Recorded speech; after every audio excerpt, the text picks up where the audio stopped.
Essai sur les données immédiates de la conscience, quatrième partie, Henri Bergson. Chapitre 2. De la multiplicité des états de conscience. L'idée de durée. On définit généralement le nombre, une connexion d'unités ou pour parler avec plus de précision, la synthèse de l'un et du multiple. Tout nombre est un, en effet, puisqu'on se le représente par une intuition simple de l'esprit et qu'on lui donne un nom.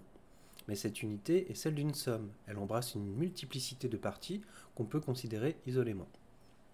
Sans approfondir pour le moment ces notions d'unité et de multiplicité, demandons-nous si l'idée de nombre n'impliquerait pas la représentation de quelque autre chose encore. Il ne suffit pas de dire que le nombre est une collection d'unités. Il faut ajouter que ces unités sont identiques entre elles, ou du moins qu'on les suppose identiques dès qu'on les compte.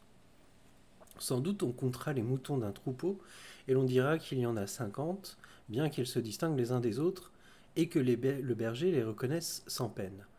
Mais c'est que l'on convient alors de négliger leurs différences individuelles pour ne tenir compte que de leurs fonctions communes. Au contraire, dès qu'on fixe son attention sur les traits particuliers des objets ou des individus, on peut bien en faire l'énumération, mais non plus la somme. C'est à ces deux points de vue bien différents qu'on se place quand on compte les soldats d'un bataillon et quand on en fait l'appel. Nous dirons donc que l'idée de nombre implique l'intuition simple d'une multiplicité de parties ou d'unités absolument semblables les unes aux autres. Et pourtant, il faut bien qu'elles se distinguent par quelque endroit, puisqu'elles ne se confondent pas en une seule. Supposons tous les moutons du troupeau identiques entre eux. Ils diffèrent au moins par la place qu'ils occupent dans l'espace, sinon ils ne formeraient point un troupeau. Mais laissons de côté les 50 moutons eux-mêmes pour n'en retenir que l'idée. Ou nous les comprenons tous dans la même image, et il faut bien par conséquent que nous les juxtaposions dans un espace idéal, ou nous répétons 50 fois de suite l'image d'un seul d'entre eux, et il semble alors que la série prenne place dans la durée plutôt que dans l'espace. Il n'en est rien cependant. Car si je me figure tour à tour et isolément chacun des moutons du troupeau, je n'aurai jamais affaire qu'à un seul mouton. Pour que le nombre en aille croissant à mesure que j'avance, il faut bien que je retienne les images successives et que je les juxtapose à chacune des unités nouvelles dont j'évoque l'idée. Or, c'est dans l'espace qu'une pareille juxtaposition s'opère, et non dans la durée pure. On nous accordera d'ailleurs sans peine que toute opération par laquelle on compte des objets matériels implique la représentation simultanée de ces objets, et que par là même, on les laisse dans l'espace. Mais cette intuition de l'espace accompagne-t-elle toute idée de nombre, même celle d'un nombre abstrait ? Pour répondre à cette question, il suffira à chacun de passer en revue les diverses formes que l'idée de nombre a prises pour lui depuis son enfance. On verra que nous avons commencé par imaginer une rangée de boules, par exemple, puis que ces boules sont devenues des points, puis enfin que cette image elle-même s'est évanouie pour ne plus laisser derrière elle, disons-nous, que le nombre abstrait. Mais à ce moment aussi, le nombre a cessé d'être imaginé et même d'être pensé. Nous n'avons conservé de lui que le signe, nécessaire au calcul, par lequel on est convenu de l'exprimer. Car on peut fort bien affirmer que 12 est la moitié de 24 sans penser ni le nombre 12 ni le nombre 24. Même pour la rapidité des opérations, on a tout intérêt à n'en rien faire. Mais dès qu'on désire se représenter le nombre et non plus seulement des chiffres ou des mots, force est de bien revenir à une image étendue. Ce qui fait illusion sur ce point, c'est l'habitude contractée de compter dans le temps, semble-t-il, plutôt que dans l'espace. Pour imaginer le nombre 50, par exemple, on répétera tous les nombres à partir de l'unité. Et quand on sera arrivé au 50e, on croira bien avoir construit ce nombre dans la durée et dans la durée seulement. Et il est incontestable qu'on aura compté ainsi des moments de la durée plutôt que des points de l'espace. Mais la question est de savoir si ce n'est pas avec des points de l'espace qu'on aura compté les moments de la durée. Certes, il est possible d'apercevoir dans le temps et dans le temps seulement une succession pure et simple, mais non pas une addition, c'est-à-dire une succession qui aboutisse à une somme. Car si une somme s'obtient par la considération successive de différents termes, encore faut-il que chacun de ces termes demeure lorsqu'on passe au suivant, et attende, pour ainsi dire, qu'on l'ajoute aux autres. Comment attendrait-il s'il n'était qu'un instant de la durée ? Et où attendrait-il si nous ne le localisions dans l'espace ? Involontairement, nous fixons en un point de l'espace chacun des moments que nous comptons. Et c'est à cette condition seulement que les unités abstraites forment une somme. Sans doute il est possible, comme nous le montrerons plus loin, de concevoir les moments successifs du temps indépendamment de l'espace. Mais lorsqu'on ajoute à l'instant actuel ceux qui le précédaient, comme il arrive quand on additionne des unités, ce n'est pas sur ces instants eux-mêmes qu'on opère, puisqu'ils sont à jamais évanouis, mais bien sur la trace durable qu'ils nous paraissent avoir laissée dans l'espace en le traversant. Il est vrai que nous nous dispensons le plus souvent de recourir à cette image, et qu'après en avoir usé pour les 2 ou 3 premiers nombres, il nous suffit de savoir qu'elle servirait aussi bien à la représentation des autres, si nous en avions besoin. Mais toute idée claire du nombre implique une vision dans l'espace, et l'étude directe des unités qui entrent dans la composition d'une multiplicité distincte va nous conduire, sur ce point, à la même conclusion que l'examen du nombre lui-même. Tout nombre est une collection d'unités, avons-nous dit. Et d'autre part, tout nombre est une unité lui-même, en tant que synthèse des unités qui le composent. Mais le mot unité est-il pris dans les deux cas avec le même sens ? Quand nous affirmons que le nombre est 1, nous entendons par là que nous le représentons dans sa totalité, par une intuition simple et indivisible de l'esprit. Cette unité renferme donc une multiplicité puisque c'est l'unité d'un tout. Mais lorsque nous parlons des unités qui composent le nombre, ces dernières unités ne sont plus des sommes, pensons-nous, mais bien des unités pures et simples, irréductibles, et destinées à donner la série des nombres en se composant indéfiniment entre elles. Il semble donc qu'il y ait deux espèces d'unités. L'une définitive, qui formera un nombre en s'ajoutant à elle-même, l'autre provisoire, celle de ce nombre qui, multiple en lui-même, emprunte son unité à l'acte simple par lequel l'intelligence l'aperçoit. Et il est incontestable que lorsque nous nous figurons les unités composantes du nombre, nous croyons penser à des indivisibles. Cette croyance entre pour une forte part dans l'idée qu'on pourrait concevoir le nombre indépendamment de l'espace. Toutefois, en y regardant de plus près, on verra que toute unité est celle d'un acte simple de l'esprit, et que cet acte consistant à unir, il faut bien que quelques multiplicités lui servent de matière. Sans doute, au moment où je pense chacune de ces unités isolément, je la considère comme indivisible, puisqu'il est entendu que je ne pense qu'à elle. Mais dès que je la laisse de côté pour passer à la suivante, je l'objective, et par là même, j'en fais une chose, c'est-à-dire une multiplicité. Il suffira pour s'en convaincre de remarquer que les unités avec lesquelles l'arithmétique forme des nombres sont des unités provisoires, susceptibles de se morceler indéfiniment et que chacune d'elles constitue une somme de quantités fractionnaires, aussi petites et aussi nombreuses qu'on voudra l'imaginer. Comment diviserait-on l'unité s'il s'agissait ici de cette unité définitive qui caractérise un acte simple de l'esprit ? Comment la fractionnerait-on en la déclarant une si on ne la considérait implicitement comme un objet étendu, un dans l'intuition, multiple dans l'espace ? Vous ne tirerez jamais d'une idée par vous construite ce que vous n'y aurez point mis. Et si l'unité avec laquelle vous composez votre nombre est l'unité d'un acte et non d'un objet, aucun effort d'analyse n'en fera sortir autre chose que l'unité pure ou simple. Sans doute, quand vous égalez le nombre 3 à la somme 1 plus 1 plus 1, rien ne vous empêche de tenir pour indivisibles les unités qui le composent. Mais c'est que vous n'utilisez point la multiplicité dont chacune de ces unités est grosse. Il est d'ailleurs probable que le nombre 3 se présente d'abord sous cette forme simple à notre esprit, parce que nous songerons plutôt à la manière dont nous l'avons obtenu qu'à l'usage que nous en pourrions faire. Mais nous ne tardons pas à nous apercevoir que, si toute multiplication implique la possibilité de traiter un nombre quelconque comme une unité provisoire qui s'ajoutera à elle-même, inversement les unités à leur tour sont de véritables nombres, aussi grands qu'on voudra, mais que l'on considère comme provisoirement indécomposables pour les composer entre eux. Or, par cela même, que l'on admet la possibilité de diviser l'unité en autant de parties que l'on voudra, on la tient pour étendue. Il ne faudrait pas se faire illusion en effet sur la discontinuité du nombre. On ne saurait contester que la formation ou construction d'un nombre implique la discontinuité. En d'autres termes, ainsi que nous le disions plus haut, chacune des unités avec lesquelles je forme le nombre 3 paraît constituer un indivisible pendant que j'opère sur elle. Et je passe sans transition de celle qui précède à celle qui suit. Que si maintenant je construis le même nombre, avec des demi, des quarts, des unités quelconques, ces unités constitueront encore, en tant qu'elles serviront à former ce nombre, des éléments provisoirement indivisibles. Et c'est toujours par saccade, par saut brusque, pour ainsi dire, que nous irons de l'une à l'autre. Et la raison en est que pour obtenir un nombre, force est bien de fixer son attention tour à tour sur chacune des unités qui le composent. L'indivisibilité de l'acte par lequel on conçoit l'une quelconque d'entre elles se traduit alors sous forme d'un point mathématique, qu'un intervalle vide d'espace sépare du point suivant. Mais si une série de points mathématiques échelonnés dans l'espace vide exprime assez bien le processus par lequel nous formons l'idée de nombre, ces points mathématiques ont une tendance à se développer en ligne à mesure que notre attention se détache d'eux, comme s'ils cherchaient à se rejoindre les uns les autres. Et quand nous considérons le nombre à l'état d'achèvement, cette jonction est un fait accompli.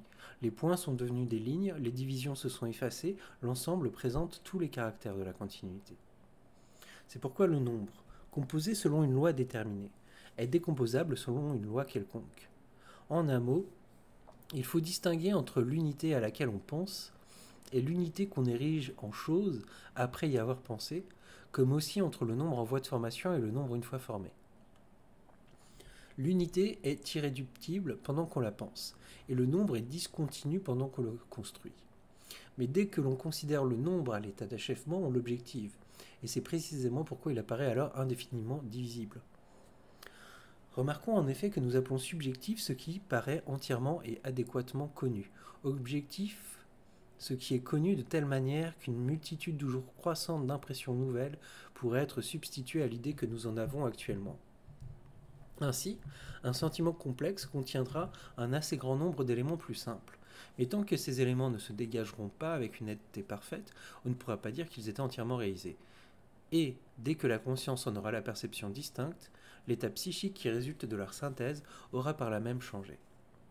Mais rien ne change à l'aspect total d'un corps, de quelque manière que la pensée le décompose, parce que ces diverses décompositions, ainsi qu'une infinité d'autres, sont déjà visibles dans l'image, quoique non réalisées.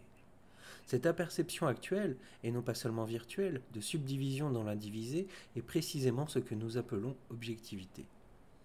Dès lors, il devient aisé de faire la part exacte du subjectif et de l'objectif dans l'idée de nombre. Ce qui appartient en propre à l'esprit, c'est le processus indivisible par lequel il fixe son attention successivement sur les diverses parties d'un espace donné. Mais les parties ainsi isolées se conservent pour s'ajouter à d'autres, et une fois additionnées entre elles se prêtent à une décomposition quelconque. Ce sont donc bien des parties d'espace, et l'espace est la matière avec laquelle l'esprit construit le nombre, le milieu où l'esprit le place. À vrai dire, c'est l'arithmétique qui nous apprend à morceler indéfiniment les unités dont le nombre est fait. Le sens commun est assez porté à construire le nombre avec des indivisibles, et cela se conçoit sans peine, puisque la simplicité provisoire des unités composantes est précisément ce qui leur vient de l'esprit, et que celui-ci prête plus d'attention à ses actes qu'à la matière sur laquelle il agit. La science se borne à attirer notre regard sur cette matière. Si nous ne localisions déjà le nombre dans l'espace, elle ne réussirait certes pas à nous y faire transporter. Il faut donc bien que dès l'origine nous nous y soyons représenté le nombre par une juxtaposition dans l'espace.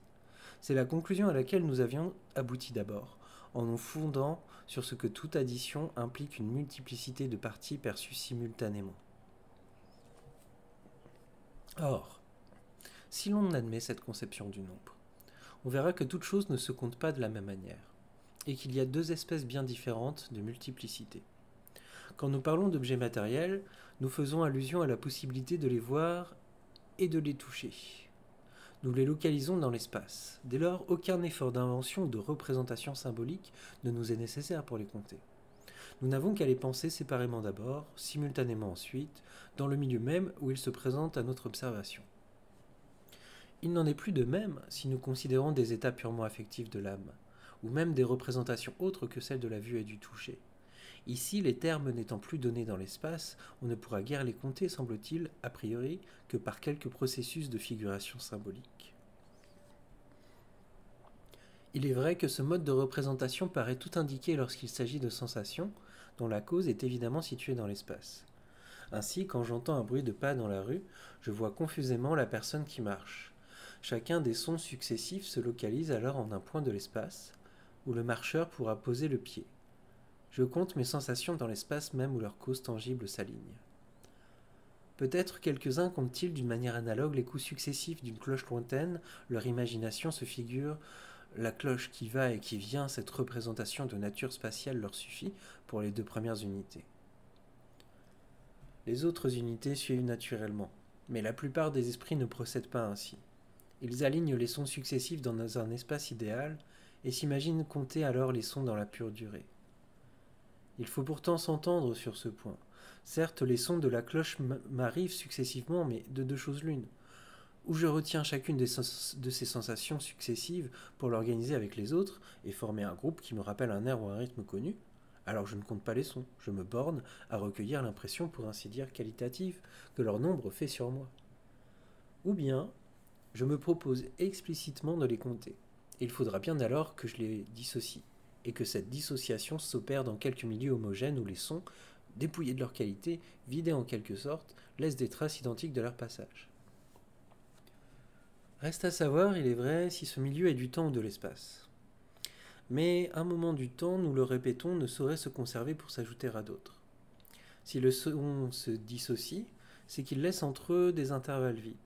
Si on les compte, c'est que les intervalles demeurent entre les sons qui passent.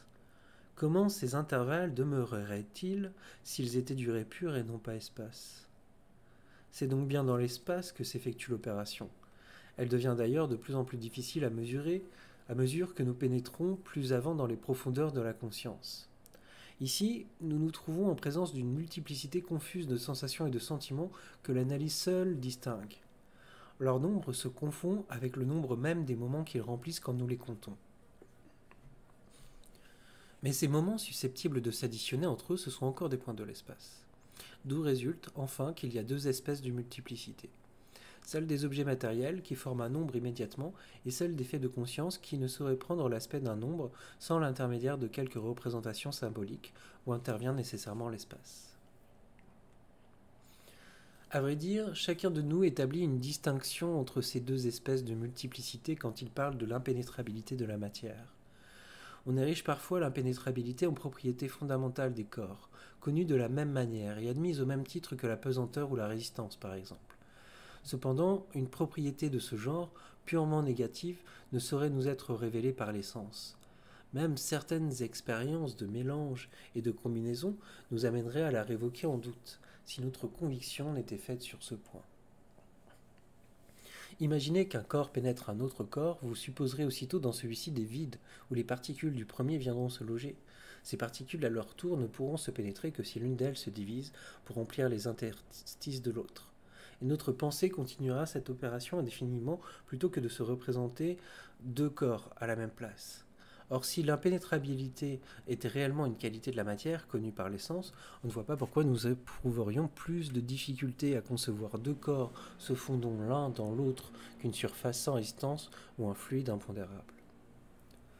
De fait, ce n'est pas une nécessité d'ordre physique, c'est une nécessité logique qui s'attache à la proposition suivante.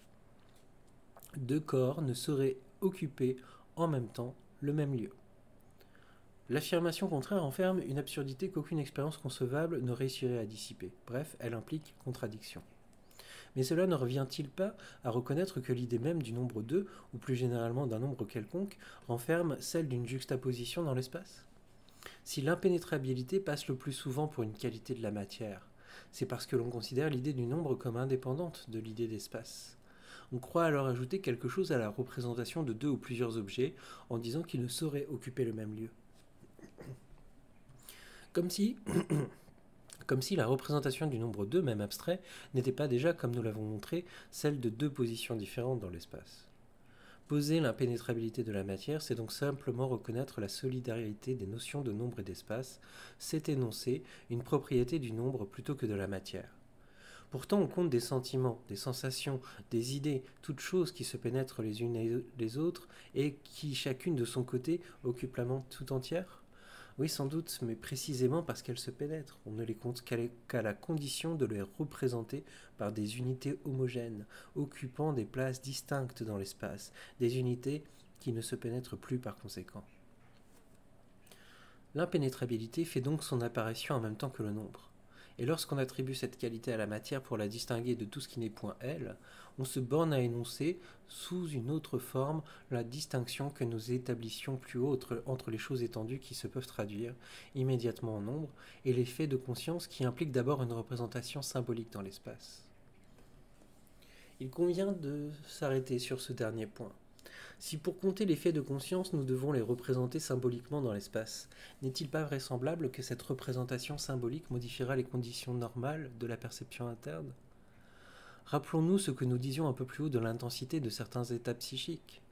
La sensation représentative envisagée en elle-même est qualité pure, mais vue à travers l'étendue, cette qualité devient quantité en un certain sens. On l'appelle intensité. Ainsi, la projection que nous faisons de nos états psychiques dans l'espace pour en former une multiplicité distincte doit influer sur ces états eux-mêmes, et leur donner dans la conscience réfléchie une forme nouvelle que la perception immédiate ne leur attribuait pas. Or, remarquons que lorsque nous parlons du temps, nous pensons le plus souvent à un milieu homogène, où nos faits de conscience s'alignent, se juxtaposent comme dans l'espace, et réussissent à former une multiplicité distincte. Le temps ainsi compris ne serait-il pas à la multiplicité de nos états psychiques ce que l'intensité est à certains d'entre eux, un signe, un symbole absolument distinct de la vraie durée? Nous allons donc demander à la conscience de s'isoler du monde extérieur, et par un vigoureux effort d'abstraction, de redevenir elle-même. Nous lui poserons alors cette question. La multiplicité de nos états de conscience a-t-elle la moindre analogie avec la multiplicité des unités d'un nombre? La vraie durée a-t-elle le moindre rapport avec l'espace? Certes, notre analyse de l'idée de nombre devrait nous faire douter de cette analogie pour ne pas dire davantage. Car si le temps, tel que se le représente la conscience réfléchie, est un milieu où nos états de conscience se succèdent distinctement de manière à pouvoir se compter, et si d'autre part notre conception du nombre aboutit à éparpiller dans l'espace tout ce qui se compte directement, il est à présumer que le temps, entendu au sens d'un milieu où l'on distingue et où l'on compte, n'est que de l'espace. Ce qui confirmerait d'abord cette opinion, c'est qu'on emprunte nécessairement à l'espace les images par lesquelles on décrit le sentiment que la conscience réfléchie a du temps et même de la succession. Il faut donc que la pure durée soit autre chose. Mais ces questions, que nous sommes amenés à nous poser par l'analyse même de la notion de multiplicité distincte, nous ne pourrons les élucider que par une étude directe des idées d'espace et de temps dans les rapports qu'elles soutiennent entre elles. On aurait tort d'attribuer une trop grande importance à la question de la réalité absolue de l'espace. Autant vaudrait peut-être se demander si l'espace est ou n'est pas dans l'espace. En somme, nos sens perçoivent les qualités des corps et l'espace avec elles. La grosse difficulté paraît avoir été de démêler si l'étendue est un aspect de ses qualités physiques, une qualité de la qualité, ou si ces qualités sont inétendues par essence, l'espace venant s'y ajouter, mais se suffisant à lui-même et subsistant sans elle. Dans la première hypothèse, l'espace se réduirait à une abstraction, ou pour mieux dire à un extrait. Il exprimerait ce que certaines sensations, dites représentatives, ont de commun entre elles. Dans la seconde, ce serait une réalité aussi solide que ces sensations mêmes, quoique d'un autre ordre. On doit à Kant la formule précise de cette dernière conception. Les théories qu'il développe dans l'esthétique transcendantale consistent à doter l'espace d'une existence indépendante de son contenu, à déclarer isolable en droit ce que chacun de nous sépare en fait, et à ne pas voir dans l'étendue une abstraction comme les autres. En ce sens, la conception kantienne de l'espace diffère moins qu'on ne se l'imagine de la croyance populaire. Bien loin d'ébranler notre foi à la réalité de l'espace, Kant en a déterminé le sens précis et en a même apporté la justification. Il ne semble pas d'ailleurs que la solution donnée par Kant ait sérieusement été contestée depuis ce philosophe, même elle s'est imposée, parfois à leur insu. À la plupart de ceux qui ont de nouveau abordé le problème nativiste ou empiriste, les psychologues sont d'accord pour attribuer une origine kantienne à l'explication nativistique de Jean Muller. Mais l'hypothèse des signes locaux de Lotze, la théorie de Bain et l'explication plus compréhensive proposée par Wundt paraîtront au premier abord tout à fait indépendantes de l'esthétique transcendantale. Les auteurs de ces théories semblent en effet avoir laissé de côté le problème de la nature de l'espace pour rechercher seulement par quel processus nos sensations viennent y prendre place et se juxtaposer pour ainsi dire les unes aux autres. Et par là même, ils considèrent les sensations comme inextensives et établissent, à la manière de Kant, une distinction radicale entre la matière de la représentation et sa forme. Ce qui ressort des idées de Lotze, de Bain et de la conciliation que Wundt paraît en avoir tenté, c'est que les sensations par lesquelles nous arrivons à former la notion d'espace sont inétendues elles-mêmes et simplement qualitatives. L'étendue résulterait de leur synthèse, comme l'eau de la combinaison de deux gaz. Les explications empiristiques ou génétiques ont donc bien repris le problème de l'espace au point précis où Kant l'avait laissé. Kant a détaché l'espace de son contenu. Les empiristes cherchent comment ce contenu, isolé de l'espace par notre pensée, arriverait à y reprendre place.